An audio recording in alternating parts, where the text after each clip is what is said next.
I'm so tired of people saying that it's just a movie, it's just a comic book, it's just a TV show. No, it's not. Stories are the building blocks of our culture, of ourselves, even of our own psychology.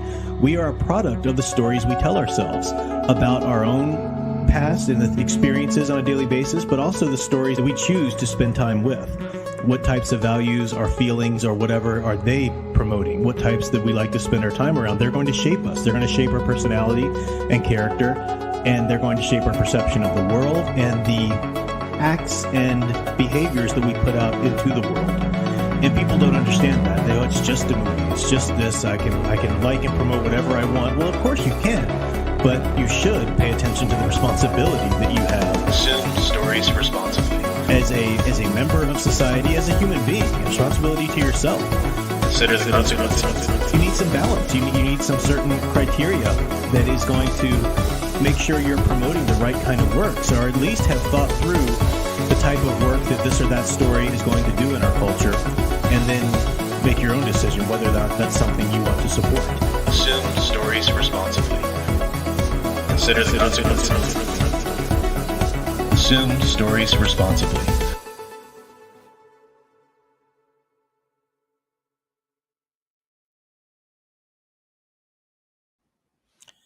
Hello, everyone.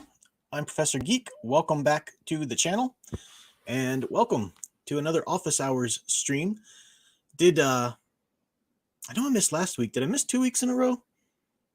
Last week I had my daughter, which I don't usually have her on Saturday nights, and that was a little difficult to stream. But I'm back, so welcome. Let's see who we have in here tonight. I see Abyssal Dragon Slayer was first. Welcome to you, my dear Sound Engraver. Final Fantasy fan, Comic Skater, Brian Gilmartin, Slav. Good to see you all. Spidey Rules, Jin Yu, Owen Lister, Elf Runner. Let's keep on coming. So, welcome to everyone. Yeah, it's I was gonna go. I don't usually start these past 10 p.m., but I had went down for a nap, and man, I guess I just needed it because I just slept like the sleep of the dead. Woke up and it was like after 10. I'm like, oh my gosh, let me set this up real quick. So here we are. But hope you guys had a good week. If I get to it, we'll cover some reviews. I don't know how much steam I've got, but I do want to talk about a few things, and then have a couple of reviews to do possibly. We'll see. So how do I want to break into this first? It's a really interesting time right now when it comes to those of us who are opposed to the woke ideologues and whatnot. Now we've been, excuse me, allergies.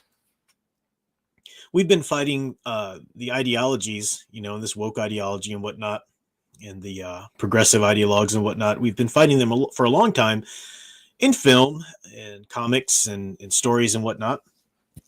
But it's really crossed over now into mainstream culture in ways, with the Bud Light thing going on, with the Target thing now, the LA Dodgers, all of that. And it's right here at the cusp of what they celebrate as Pride Month, which is really interesting. This is really kind of an interesting thing to see here. And it in some ways it's like, hey, it's encouraging. In other ways, it made me realize how sad of a state we're actually in. Those of us geeks who, are part of fandoms and like films and whatnot, because we're seeing real change. I mean, we're seeing real things happen with like that Bud Light boycott.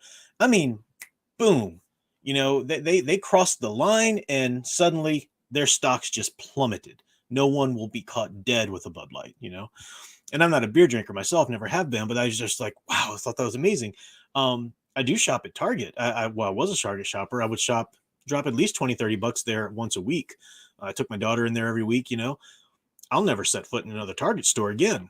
And they're seeing real immediate consequences to their nonsense as well.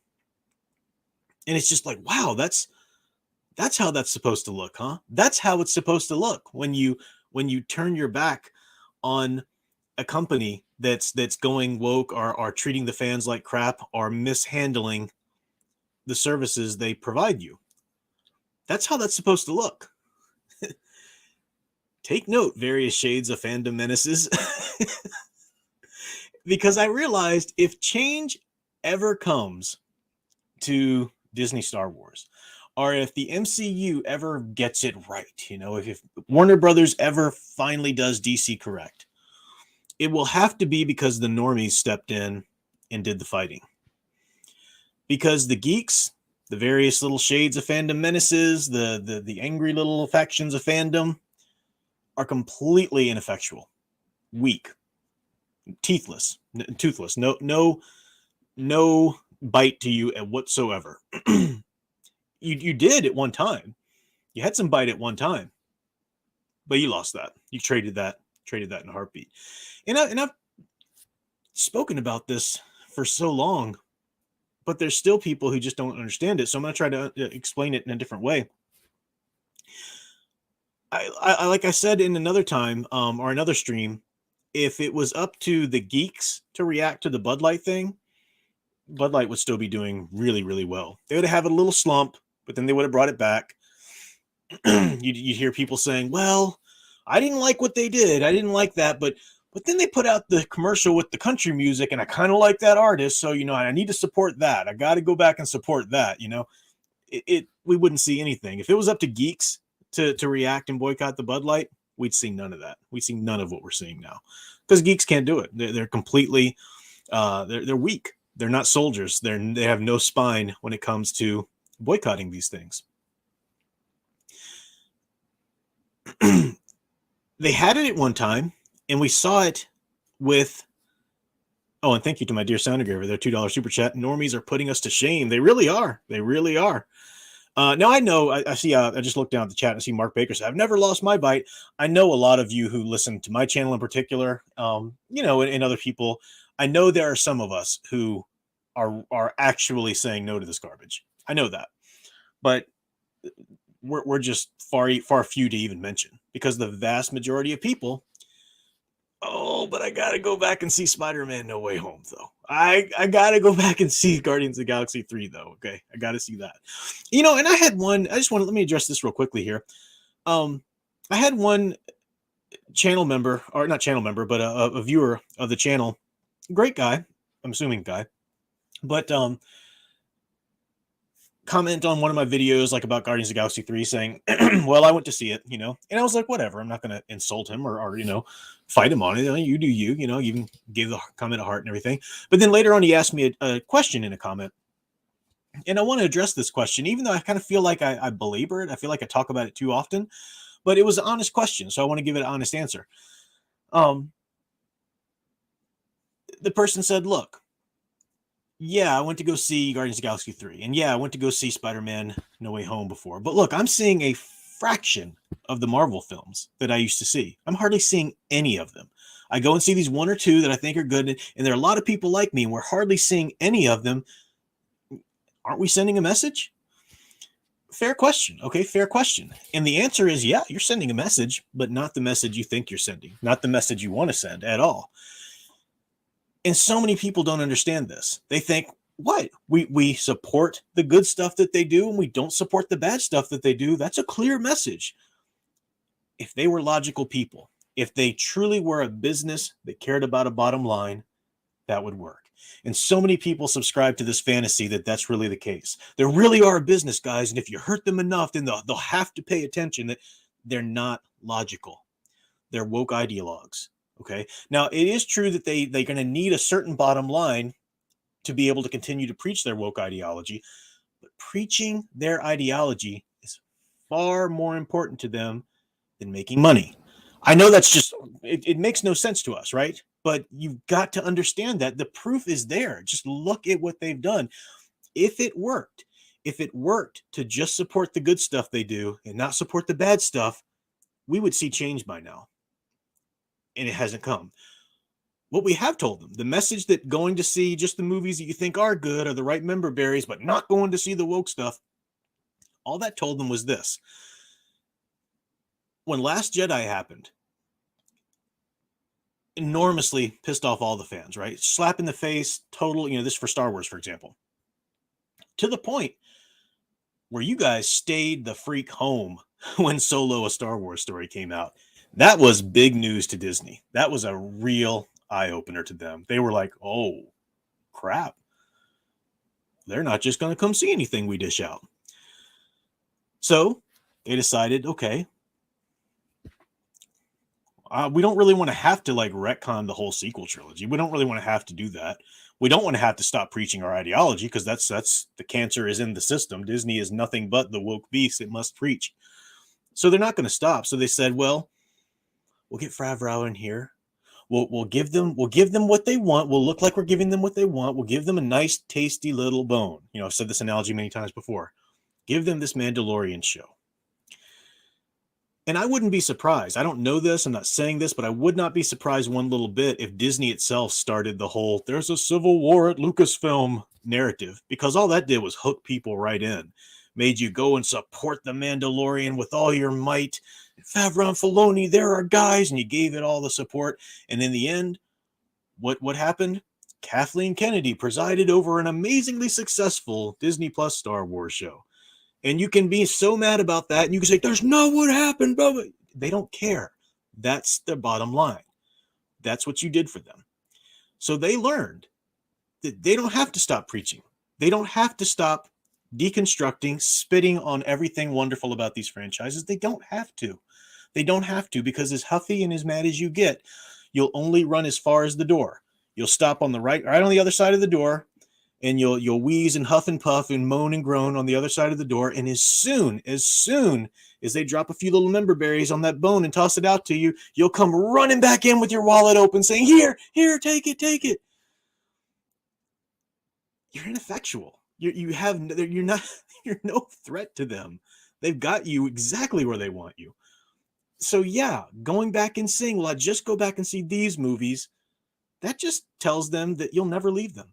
You'll always be right there, just waiting for them to give you the right little member berry that you want, or whatever thing that you think is, oh, that one's not woke, so see, that one made money. And we're telling them, guys, no, you're not telling them anything. You're telling them that they will never have to change. All they have to do is throw you a bone when things look bleak. We imagine if you had sat home and stopped squealing like a little schoolgirl about Spider-Man No Way Home. You'd have an entire Marvel phase that just tanked. But you can't say that now, because there was one high spot, here and there. You gave them things to show for their nonsense, to be proud of. Slav, thank you so much, sir. Channel member, no doubt, said no matter what they can put anything they want in their movies. Washington will bail out Hollywood if they lose money. They've already proven to do that. Yeah, I mean, I don't know the extent of the ins and outs of the Washington bailout and stuff like that, but I know that's a thing. That's not something I follow the minutia of. But yeah, I mean, they Disney's, Washington's got Disney's back, because the Biden administration is 100% all for Disney, because they're preaching the right thing. They're doing the work.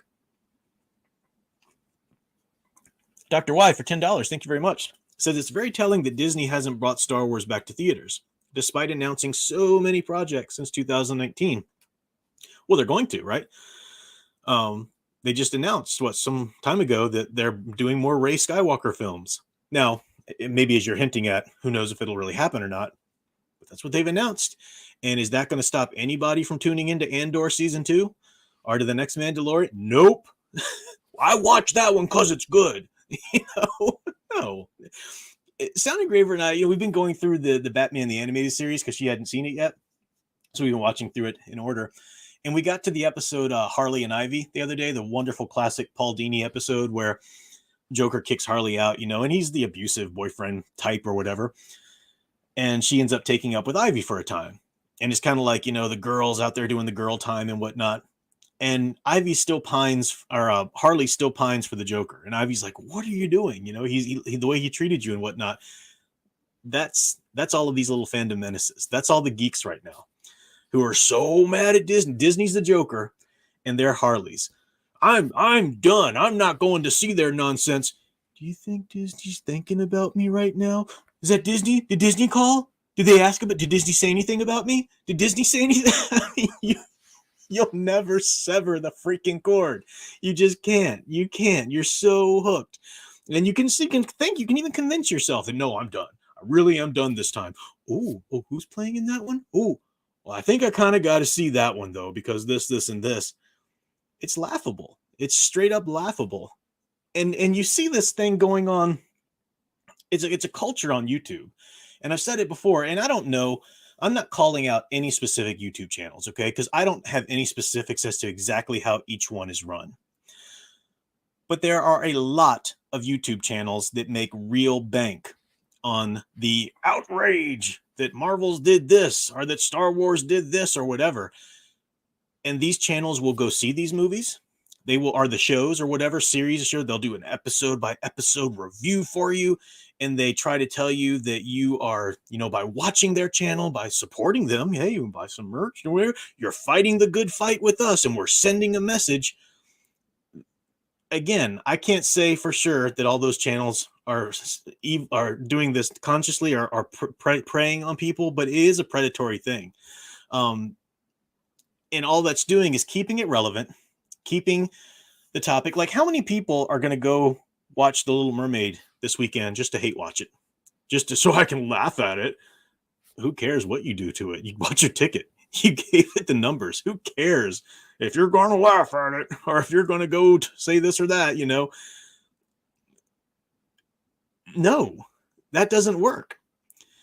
And I see in the chat there, is some resistance better than none? Not really. Not really, when your resistance is manageable. If resistance is manageable, all they know to do is just to throw you that bone now and then. Now you might argue, well, at least we get a bone now and then. Hey, if that's good enough for you, if that makes you happy, if letting Disney run roughshod all over Star Wars and the MCU and whatever, as long as you get a little member berry now and then, if that's all you want, then yeah, you're golden. Keep doing what you're doing. But it's not going to actually make any change, because the other things we've seen in society right now, like the Bud Light boycott or the Target, what's happening with that? That's how you say no to a company. It's amazing.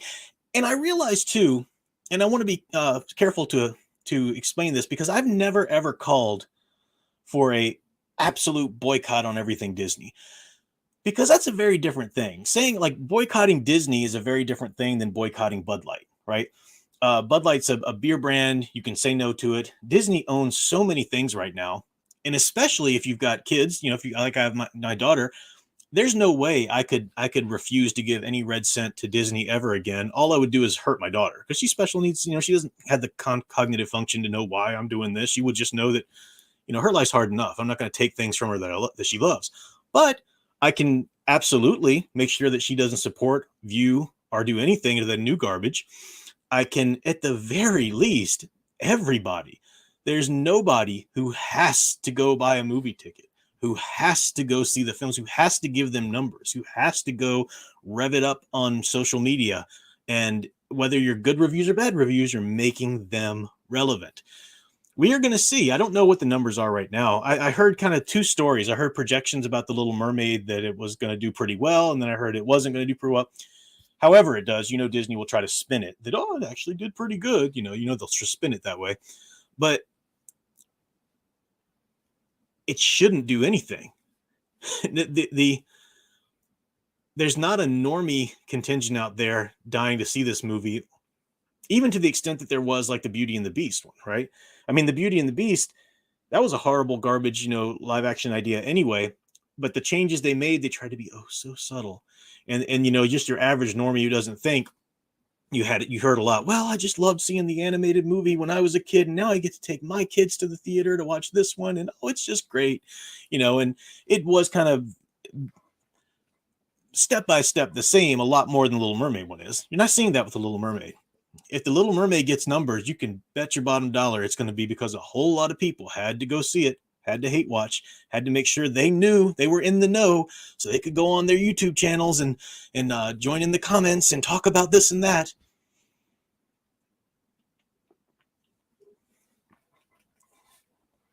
I mean, just don't buy tickets. Don't go see this garbage. Is it that hard? Is it that hard? And it is. The answer is it's too hard. Fans can't do it. Can't say no. And I don't even understand what the appeal is. For me, it was I really truly did love the first two Ant-Man movies. Even Ant-Man and Wasp, I loved it. Thought it was great. Some people were saying, "Oh, it was too much of her," and stuff. I actually really liked it. After what they did with Endgame, I don't give a crap about anything that happens to the Ant-Man character or the Wasp character as going through Endgame. I don't care about that continuity. With Guardians of the Galaxy, I really loved those first two Guardians of the Galaxy movies. I couldn't give a rat's behind to hear a story about Star-Lord and other timeline Gamora, who's not really like all of that stuff that they built up, that they invested you in as a character, and then the stupid Endgame that said, just kidding, that doesn't happen now. Timey-wimey.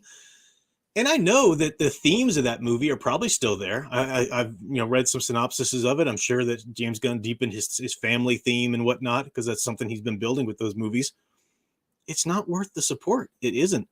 Owen Lister for $9.99. Thank you so much there. Said Disney can take their dry bones and shove it.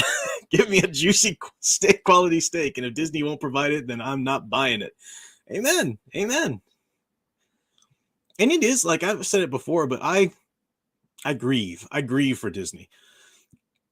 Growing up, Disney was just, and I always would defend Disney too, because you always had those snobs from the very, decades ago. The snobs like, oh, Disney, they're watering down these fairy tales, and there's just this, vanilla Americanization of blah, blah, blah. I would just laugh at those people. They're ridiculous. They wouldn't understand. As much as I love and revere Tolkien and C.S. Lewis, I think it's hilarious that they were basically the two grumpy old Muppets going, those aren't dwarves. Like I just don't buy any of those arguments. And I would defend Disney left and right. I remember being excited, believe it or not, excited when Disney bought Star Wars. Because if you remember, at the time that Disney bought Star Wars, they had not too terribly long ago bought Marvel Studios. And for a time there, you saw no difference in Marvel Studios. Now, maybe in hindsight, maybe that was just because these projects were already underway and already coming out or whatever. But they just, they had a track record. And man, I've never seen a company drive itself into the ground so far, reputation-wise, within not even 10 years. I mean, Disney's evil. They're an evil entity. I don't say that lightly. I'm not even trying to be hyperbolic. I really do think they're evil. They are out to indoctrinate. They're out to get your children. They are out to make this social change, which, whatever you might think about the social change, isn't what an entertainment company should be doing, right? And Adam Post, he's been putting out a lot of videos about the Bud Light topic and some of the Target topic and whatnot. He's kind of riding the algorithm wave, but he's a marketing specialist, because he's been publishing and doing marketing for a long time. And I know him personally, and I've talked to him, and I did some writing for him at one time. And I know that he's really, dude knows his stuff when it comes to marketing and whatnot. So it's really been fun getting his perspective on his videos out here. And there's one thing he called attention to that I'm really glad he did, because I remember learning this principle too, but I never thought to bring it to the forefront. I thought it was just kind of obvious that this is what they were doing. But he, in some of his even more recent videos, he says, guys, what they're doing, it's this sociological principle of normalization. I've talked about it before, the trans lie, right? Shut up. There are two genders. Stop trying to pretend there's a bunch of all these other ones. Stop trying to pretend, hey, if you believe that, that's fine. But as I've said before, that's basically a religious belief. Where do you get off trying to shove that belief down everybody, corporately and culture-wise and everywhere? And he points out it's normalization. They've got this ridiculous concept out of nowhere. Baby boys in bathing suits that will allow them to tuck. Are you insane, Target? I mean, but they know that if they just keep going with it, it might sound really outlandish at first, but if they just keep going with it, they can achieve normalization, which is everybody just kind of gets used to it. Maybe they still think it's silly, but whatever. We're used to it. Okay, Steve, I'll call you Sally, whatever. No, you got to stand up and say no. And I'm shifting subjects a little bit here, or maybe not shifting, because the gender ideology and stuff like that is part of the stuff that they push. I'm just kind of going more specifically into this because we are on the cusp of what they celebrate as Pride Month now.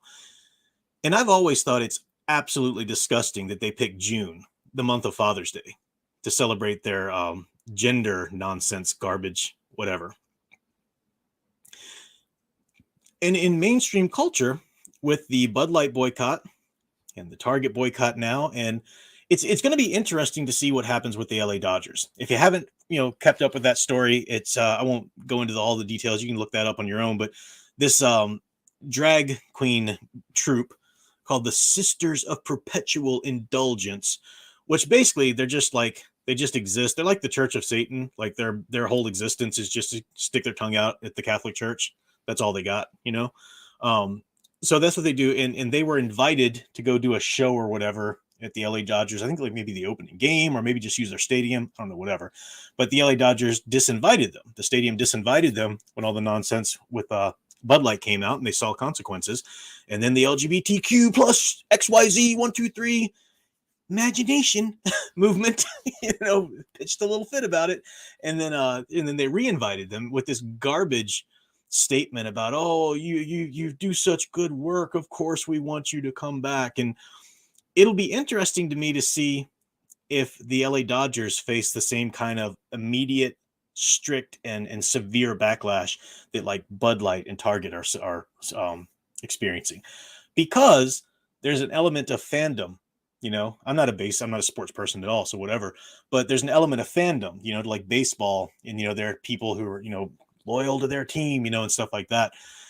So I'm really curious to see if even baseball fans show up the Geeks, because right now everybody's showing up the Geeks, all the various shades of fandom menaces and whatnot. Everybody's showing this. How useless. Oh, I'm worried about Ray. Useless. You're so easily played. You're still going to tune into Ahsoka. I got to see how that one is, though.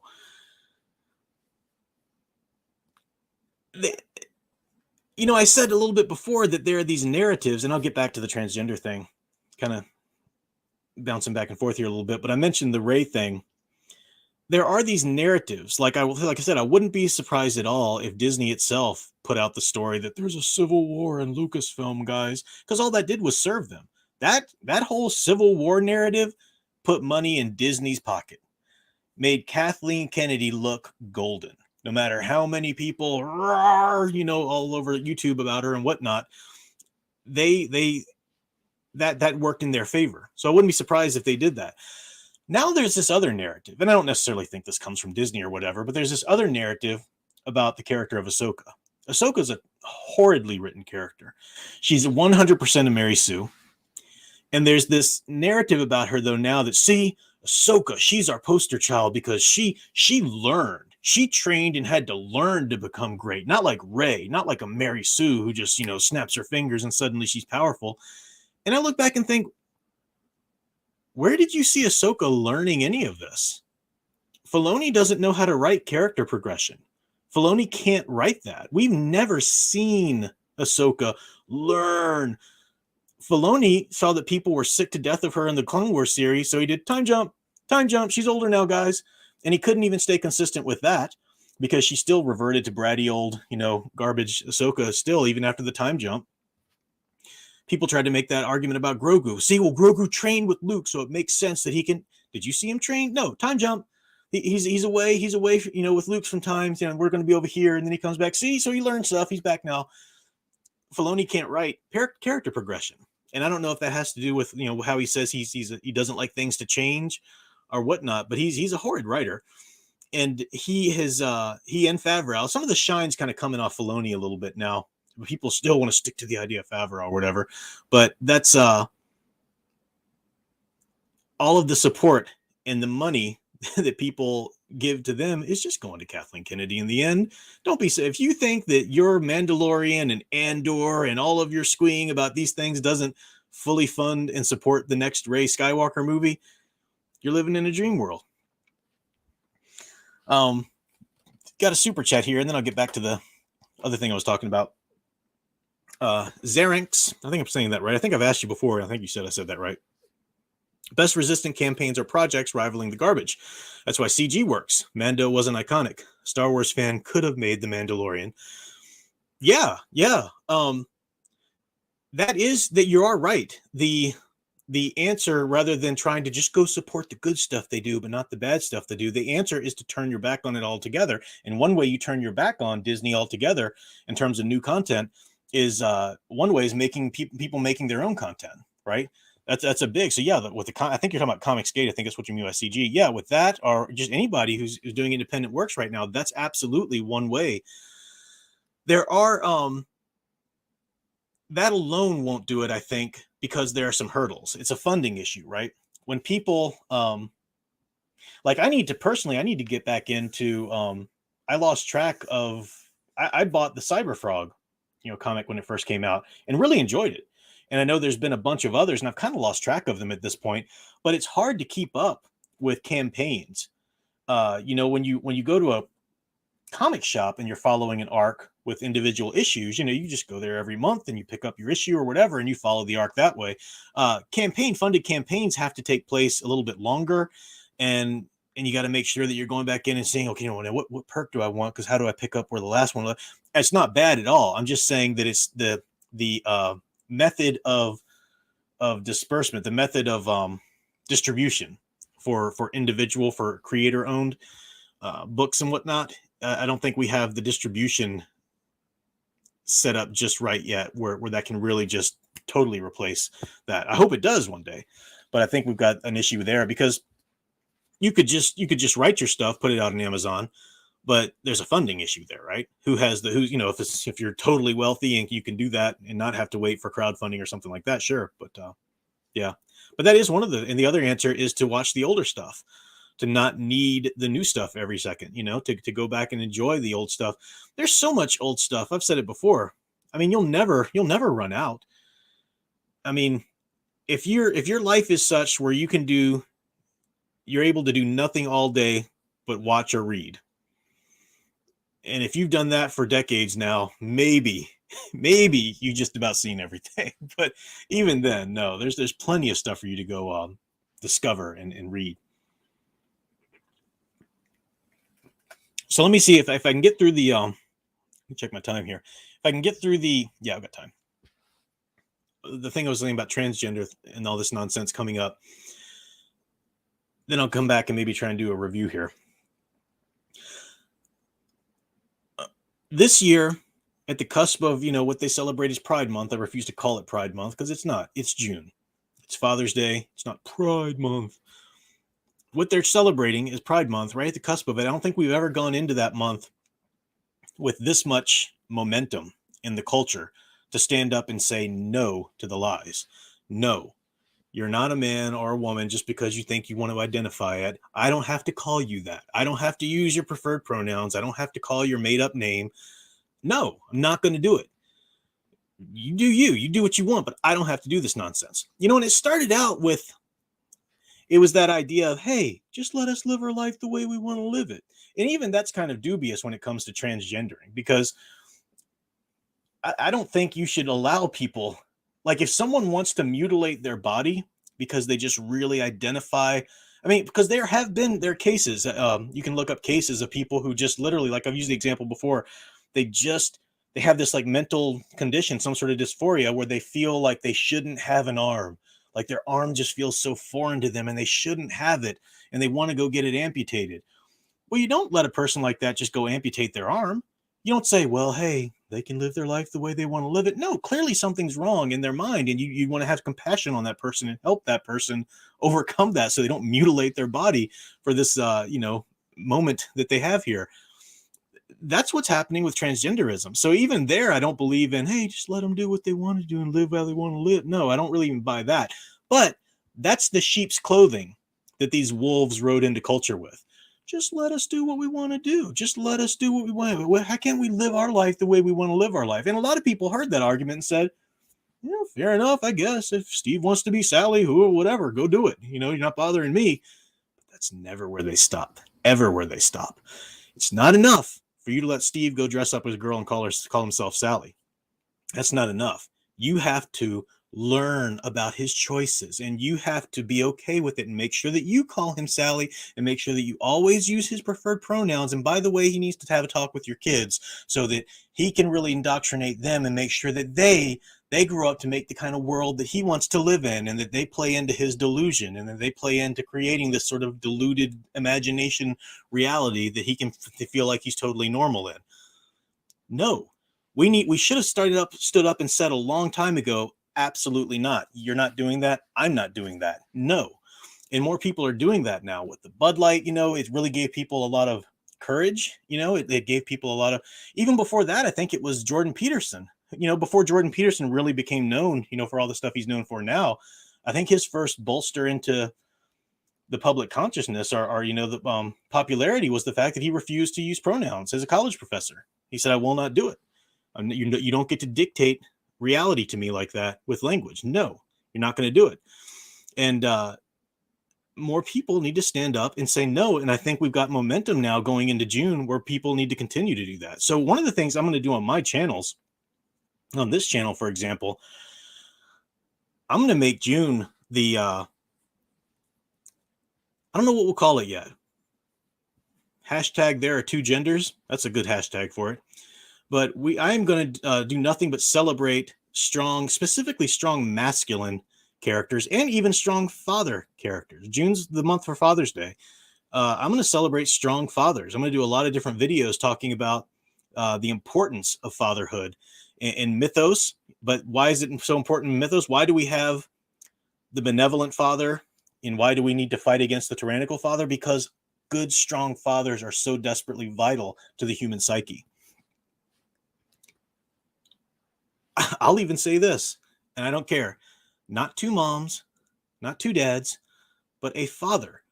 That's basic human psychology. A father figure and a mother figure has been forever. I don't care. Say what you want. I don't care. That's the way it is. That's reality. You're not going to dictate to me that things are different. No. So I want to celebrate strong fathers, father figures, and characters in mythos and whatnot. So I'm going to really put that out heavy and push that heavy in June. And that's what I'm doing anyway, for this channel anyway. But I think we just all need to stand up and say no to this nonsense a lot more.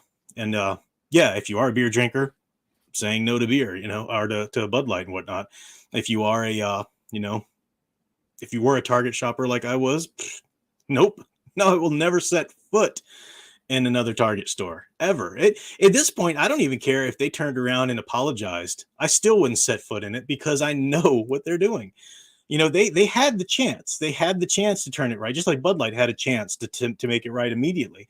But when they turn around and attack the fans or attack the customers or whatever, they've shown their true colors there. They've shown their true colors.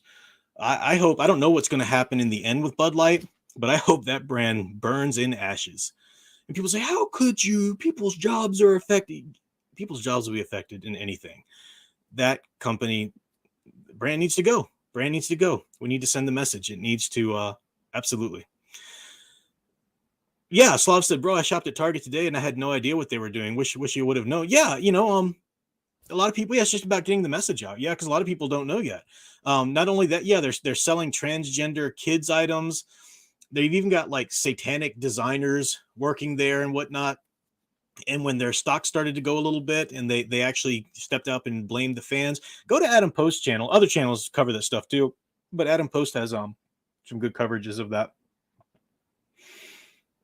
Oh, and Lister for $9.99 says, I'm still definitely going to work on my own indie project. I'm calling it American Manga, because I'm an American that draws in a manga style. My stories will have strong masculine male characters. Yeah, and strong feminine characters. Absolutely. It's the way to do it, definitely.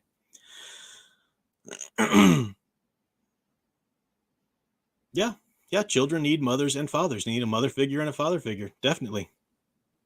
Children are born by a man and a woman. Exactly. You don't get to change reality. You don't get to change biology just because you want this new world order and deluded reality. Yeah. And they'll come after you. They'll come after you vehemently for dare. And I didn't angrily shout anything. I didn't insult anybody. I just said, no, this is reality. They will treat you like you are a hate crime Nazi, whatever. They will come after you so hard, try to make you, because they know that they don't have logic on their side. All they can do is try to bully you down. They will try to bully you and shut you down. And if you just keep standing up and saying, no, nope, 2 and 2 is 4. It's not 3. I refuse to agree with you that 2 and 2 is 3. 2 and 2 is 4. You're never going to change my mind about that. If enough people just stand up and insist on reality, insist on truth, then a lot of this stuff will go away. They'll lose all this traction that we've just let them gain in our society, which we should never have done.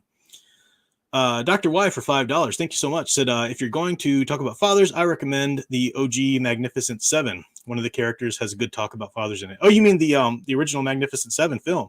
Yeah, that is a good one. I'm trying to think if the Seven Samurai had anything like that in it. But yeah, I probably would do some westerns too. That's good. That's good stuff.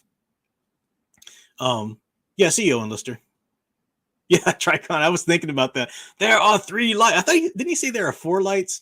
And they were trying to tell him there are 3 lights. The classic episode of Star Trek Next Gen with Picard. Yeah. Yeah. So one of the things I do is try to talk about some good stories that people can go read. I had teased some time ago the Superman 78 comic and the Batman 89 comic that I was going to read and talk about those. And as I said, when they announced those, I said, I will refuse to go buy those right away. Even though I'm really kind of interested in the Superman 78, I will not go buy that off the shelf because I don't trust them. They haven't earned my chance. They haven't earned that. These comics will have to come out. They will have to be in trade paperback. They'll have to be out for a while.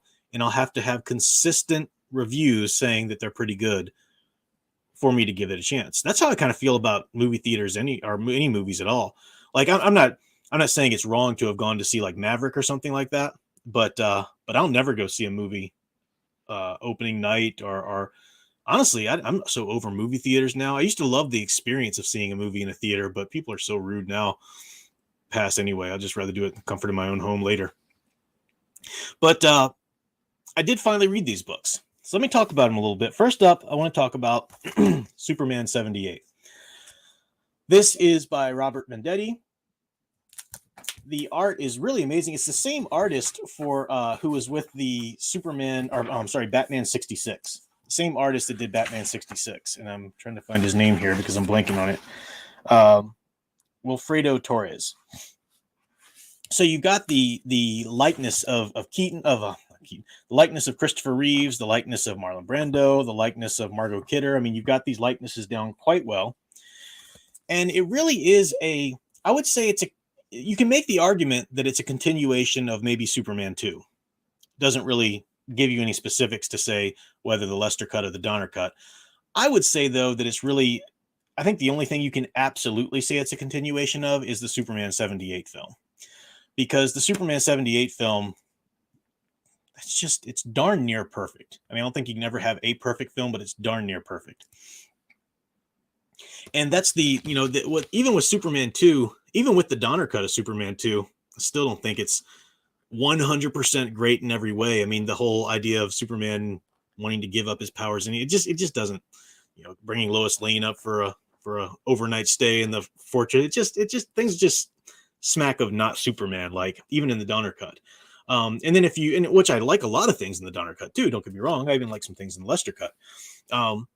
There are some good things there, but then there was also the thing that Donner had originally planned the ending for Superman the movie to be the ending for Superman 2. So they're kind of mixed, they don't flow together too well. So I really think it's just a real continuation of Superman 78. Even though you do have some really cool moves, like he throws the chest, the shield plastic wrapping over some enemies, which is kind of cool to see. But Brainiac is our villain. Lex Luthor's in it. Gene Hackman's, Lex Luthor is in it. And it's a Lex Luthor who's been on parole. And he's been on parole because Superman said everybody should deserve a second chance or whatever. So Superman is even, trying to give him this second chance. But Brainiac's our main villain. And I think This one, I've heard the rumblings that Vendetti is working on sequel to this, so this one is coming back out with some more. Um, this one goes kind of cosmic with its story. We've got Brainiac, we've got more space kind of fights, alien invasion kind of thing, and I think that's kind of where it needed to go with a continuation of Superman 78, because to do a comic version as a continuation of Superman 78, you need to really establish yourself as being in touch with the same themes and the same type of feel that first movie was. You kind of have to establish it. And some of that's going to be kind of maybe retreading some of those themes a little bit.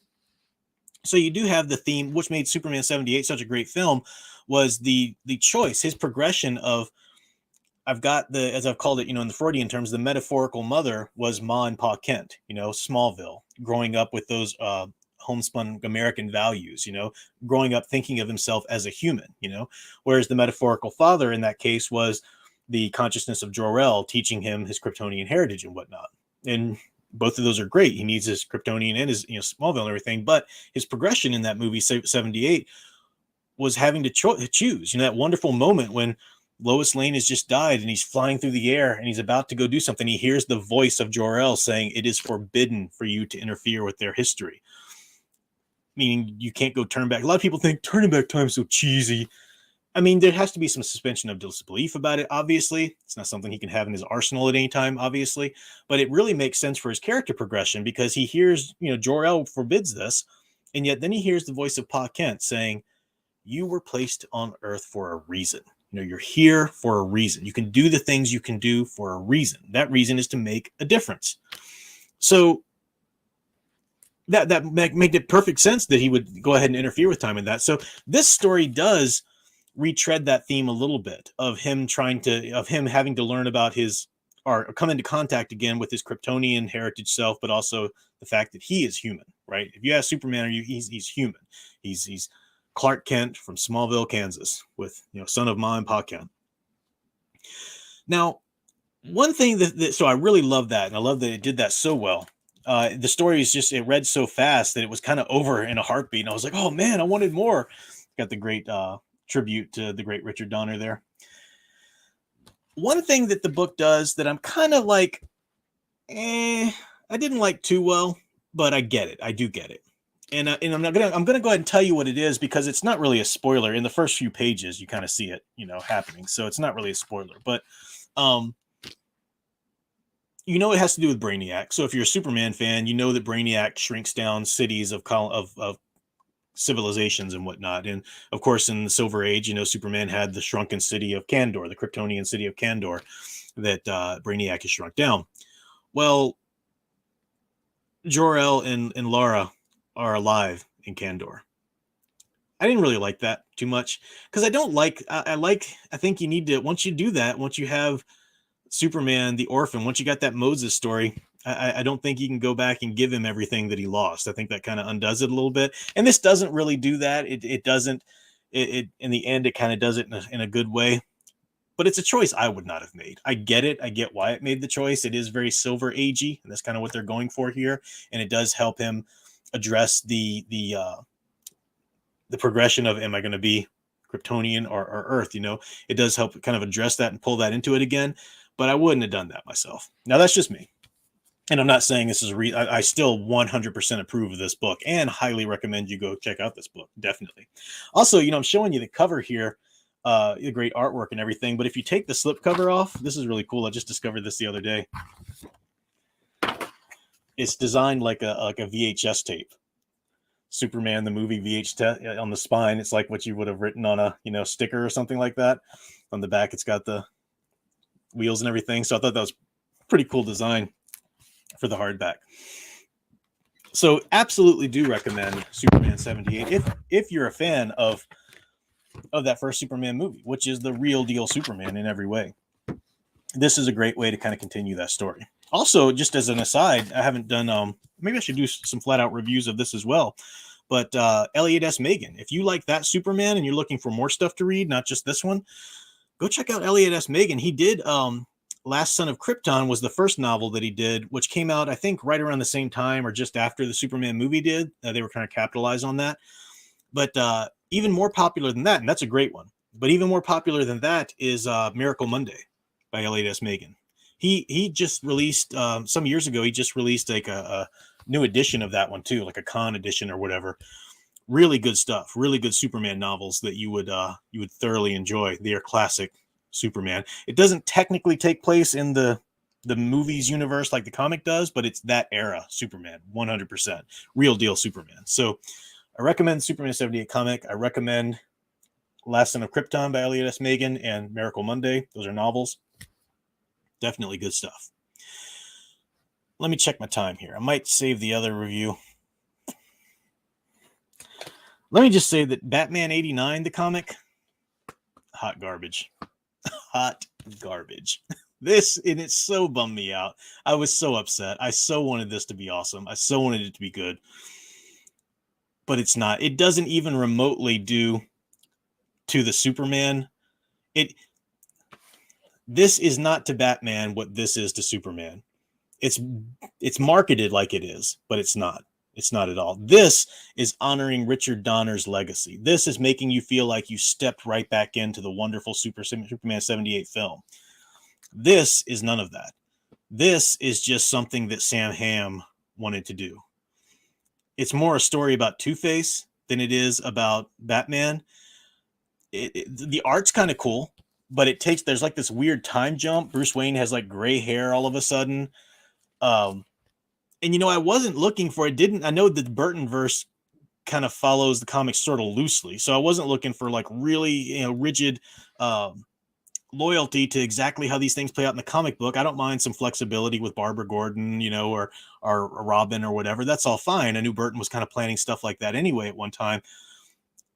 Batman is not a hero in this. Batman is the rich old white guy who needs to have his eyes opened. He needs to be woken up. And people who are going to wake him up have to be Harvey Dent as a black man, as somebody, the Two-Face theme he went with here was he grew up in the black part of Gotham that was really hard, and then he made good, in the rich, wealthy part of Gotham, the white part of Gotham, so he goes that route. He goes like the Black Lives Matter route in this. And Batman doesn't really do anything heroic here. Batman's just the rich white guy who needs to be taught a lesson. There you go. Batman 89. Garbage. I wish I had never spent the money on it. It's 100% trash. And it grieves me to say that because I was so excited about, all the problems that Batman 89 had with it. It still had a charm all its own. I was hoping that I could at least feel like I was stepping into Anton Furst's, character production design or whatever, and you're not. Even the art, as cool as the art is, it doesn't feel like you're stepping into 89 Batman's world by any means. I mean, he brings Catwoman back, but it's just no, it's trash. I kept reading it thinking, okay, maybe it's gonna pull a fool you, and in the end, the things are gonna happen to where it's like, oh, it wasn't that, but no, it is. It absolutely is. So that one's trash. Don't ever bother picking up Batman 89 comic. Sam Hamm, I thought it was weird that they had him write it anyway. I was on board with it, when I heard about it, but he wrote the script for the first Batman movie. Okay, great. But most of the problems that were in that first movie, like the problems with Batman, like things that Batman shouldn't do, were from Sam Hamm's script. And some of them got cut, Burton, changing it up. Sam Hamm wrote a sequel script, but it was rejected. And they went with the Batman Returns script. So it was kind of a weird thing to me to bring him back because he wasn't necessarily somebody that was of the Burtonverse legacy. He's just somebody that worked on the first part of it. And I like some of the work he did on that first part of it, but it was just weird. And then he doesn't want to tell you a Batman story. He wants to tell a Harvey Dent story, a black Harvey Dent story, which is all about class consciousness. And he wants to make a social statement. It's garbage. Skip it.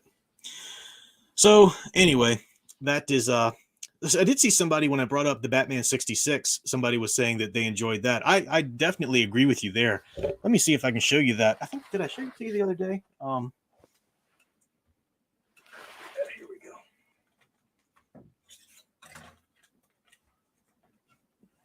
I think there's more of these too. I might have showed these another time.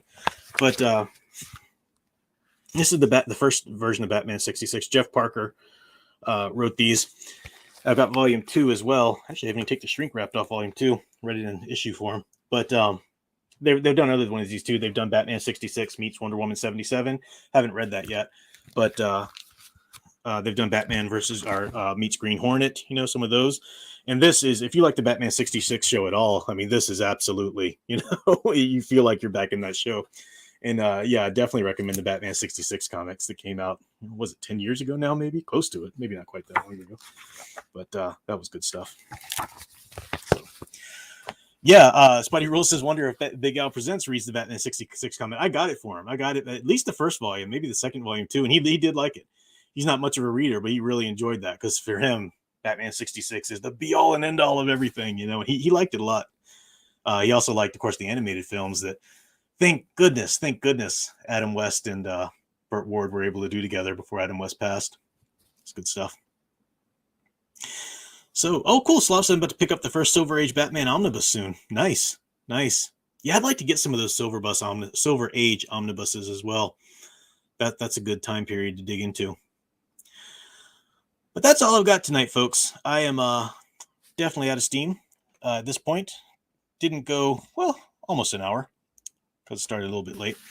But yeah, so I'll cut some things out of this and make it its own videos throughout the week and at least get the reviews up and maybe get the, you know, guys, learn from the normies. Look what they did to Bud Light. That is how a boycott or a response to a company is supposed to work. Not a slow, gradual support this faction of the Civil War, but not that faction, and see some change slowly kind of maybe happening, but then not really. And then maybe some, wake up, you know?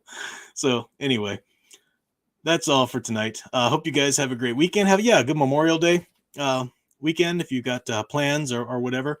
So hope that goes well for you. And thank you guys for stopping by as usual. Appreciate everybody who just had it on and just viewed. Appreciate that help. Appreciate the chats and everything. Of course, the super chats. Very much appreciate. Help Sound Engraver and I pay for the wedding. That's coming up. Man, it's creeping up, which I love. Love that it's almost here, but also like financially, I'm like, oh, shoot, we got to pay for a lot of things before it gets here. So every little bit helps. Thank you so much. Ed Starr, thank you. See you there too. Appreciate you there. That's it for now. Until next time, keep enjoying and digging deeper into the true blue hero stories with true masculine and true feminine characters that you love.